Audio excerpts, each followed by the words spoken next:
নাম যতক্ষণ না নথিভুক্ত হচ্ছে গোটা রাজ্যের সাধারণ মানুষ আন্দোলন চলবে। সাধারণ বলছি আদালতে এনআইএ কে আপনাকে হেফাজতে পাঠালো না, কিভাবে দেখছেন? এনআইএ পাঠাক আর সিবিআই পাঠাক আর যাকে ইচ্ছা তাকে পাঠাক, আইনের সহযোগিতা করব তদন্তে। বলছি যে আদালত কি বললো আজকে আপনাকে? আদালত আইনজীবীরা কথা বলবে আপনাদের সাথে। বলছি আপনি তো সুজাপুরে ছিলেন।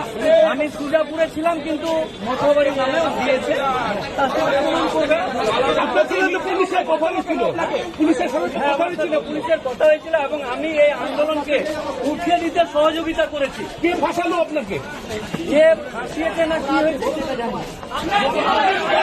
আন্দোলন চলবে। আন্দোলন চলবে, গোটা পশ্চিমবঙ্গের সাধারণ মানুষের আন্দোলন, জাতি ধর্ম নির্বিশেষে। হিন্দু মুসলমান যাদের ভোটার নাম কেটে গেছে তাদের আন্দোলন এটা।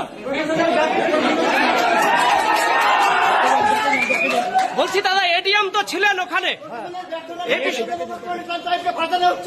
এটিএম এবং এসপির উপস্থিতিতে এসব হয়েছে, তারা সবই জানে। তাহলে দাদা কার চক্রান্ত চলছে? রাজ্যের সাধারণ মানুষ, জাতি ধর্ম, হিন্দু মুসলমান যাদের নাম ভোটার লিস্ট থেকে বাদ চলে গেছে তাদের এটা সাধারণ মানুষের আন্দোলন। সাধারণ মানুষ আন্দোলন চালাবে ইনশাল্লাহ।